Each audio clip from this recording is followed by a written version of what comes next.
First of all, thanks so much for giving us the opportunity to share our experiences, and congratulations on this such excellent events. And also, it's an honor to be here today.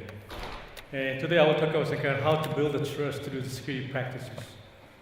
According to IoT Analytics report, they indicate that we will expect over 34 billion devices will be connected in 2025. Among 34 billion devices, they anticipate over 20 billion devices will be IoT devices.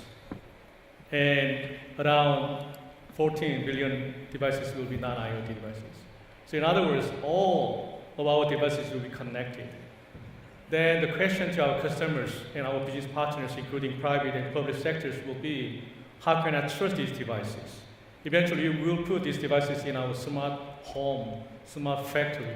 So the question is, how can I guarantee some security and privacy from these devices?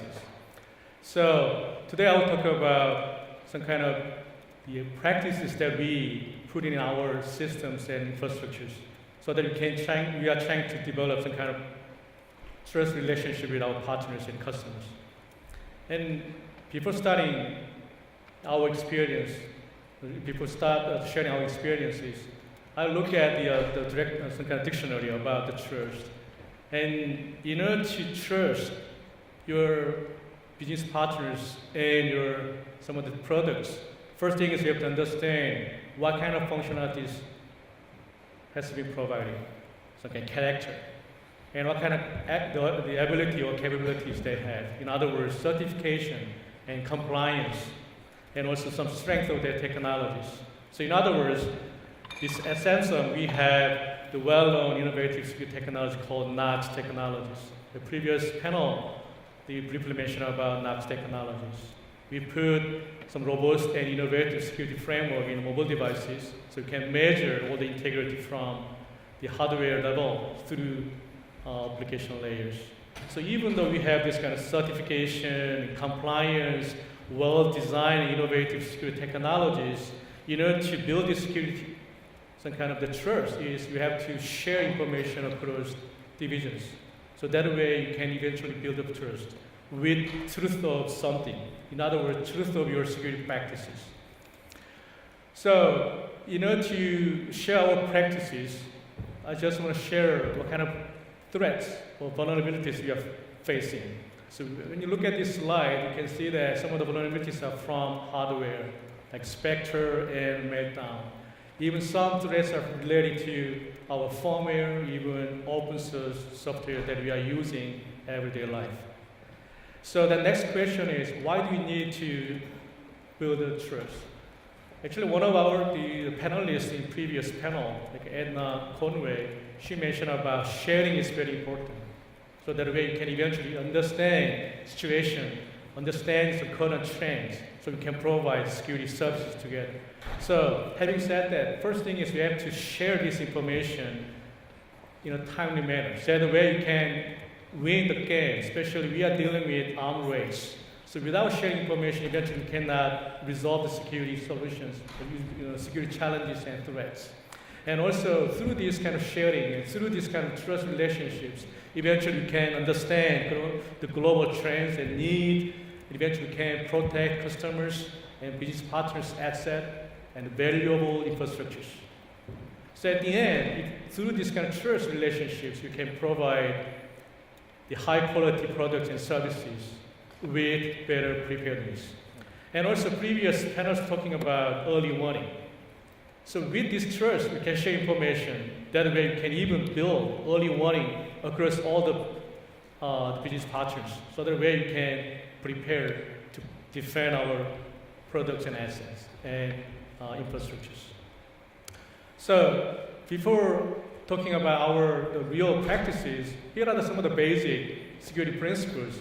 We have to achieve security objectives such as confidentiality, availability, and integrity. I think it's a well-known security objectives. But in order to achieve these objectives, you need three important components such as well-trained people. And these well-trained people should use appropriate technology based on well-articulated procedures and policies and process.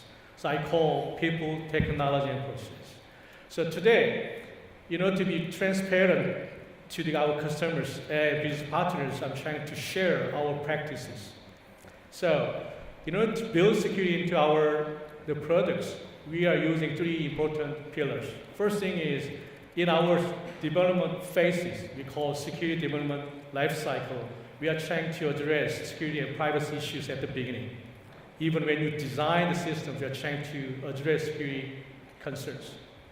And also, we've been using open source software in all of our products. Even other partners, even vendors, they are trying to use open source products, or open source software, open source kind of the libraries to save their time. Also, that way they can customize their products to meet their requirements or their needs. But this open source has various vulnerabilities.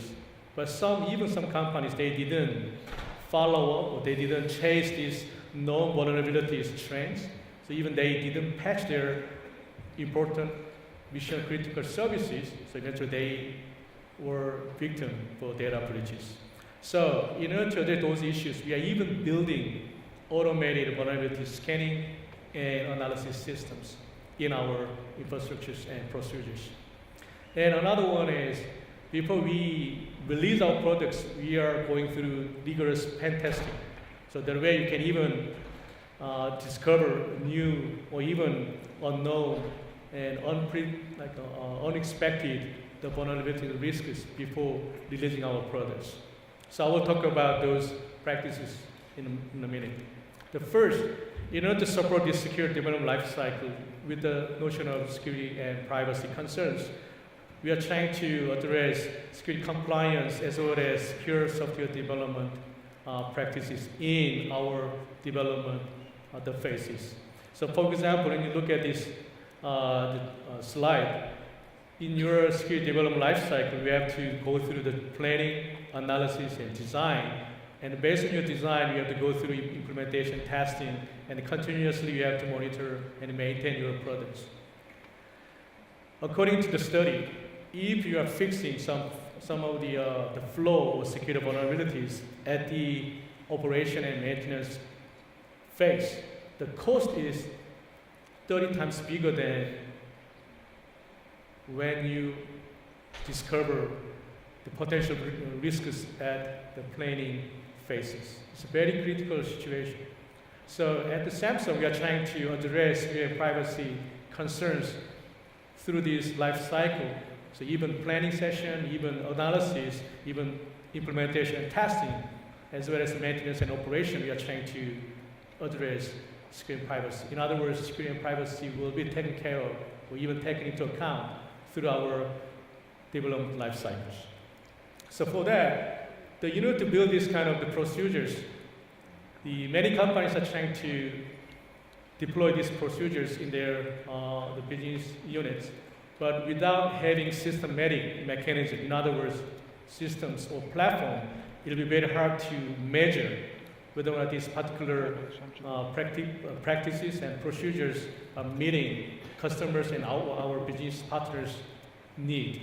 So at Samsung, we build the systems called SSMS, which can understand developers' needs as well as our customers' needs.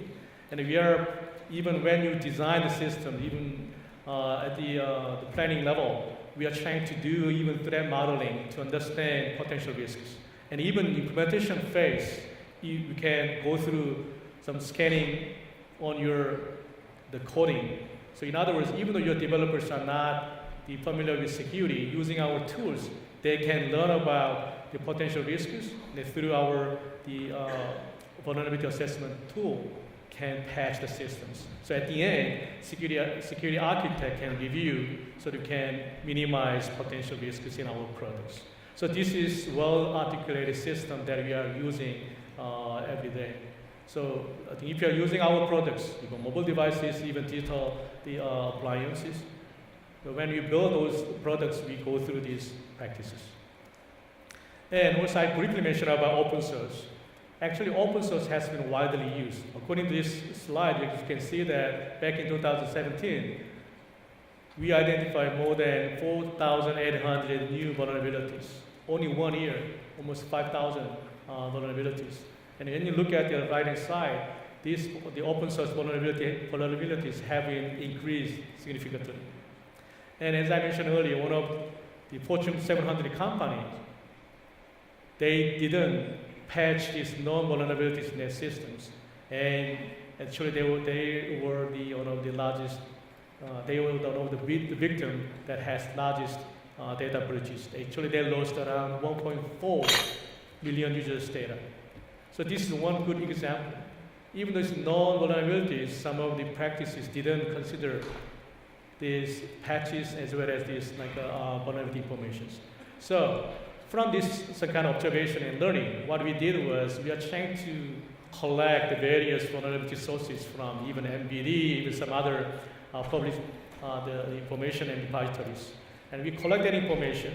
And even though you can share these vulnerability information, if you don't have some kind of practices to identify proper patches to meet those requirements or in your vulnerabilities, eventually this sharing of your vulnerabilities are not useful. So what we are doing is, once we collect the vulnerabilities, also we are trying to identify patches. So it's some kind of paired information in our the database. So whenever the developers are trying to use their open source library or modules in their products, they have to run these systems. We call AVAs. This system will be automatically identifying vulnerabilities and discover location of the particular place that you should be patched. So at the end, when these developers release this product, open source product to their team, eventually we are trying to minimize all of known open source vulnerabilities. So that way you can even achieve another level of security so that our customers, even business partners, can trust our products. So I have just limited time. So today, even though I mentioned that to build the trust, we need compliance and certification and various regulatory practices. But we have to be very transparent to our customers so that we can share our practices. So today, I briefly share, yes, at Samsung, we are going through this rigorous process in building our products. So in other words, to build the trust, security practices are important. So hopefully, I think today's message can be shared with your partners. So some of the vendors can go through the similar procedures, so that way you can build the trust among all the vendors together, as well as our customers can trust our products. So before wrapping up, I have the announcement. Actually, at Samsung, especially in Poland, we organized some kind of Samsung incubator, the program back in 2017. And this year, we will offer the same program again, and the location will be in Lublin. And the partners, as you can see from the as you can see from this slide, the partners will be NASC as well as the Tech University of Lublin. And the main purpose is to provide opportunity to our young generation, especially young entrepreneurs, to share their smart ideas with Samsung R&D as well as some salespersons, so you can eventually exchange ideas, and hopefully they can put their ideas in the market, as well as this will create some kind of opportunity to government, so even they can maintain or sustain development opportunity to the young generations. Thanks so much. I think you guys have been a wonderful audience. Thank you.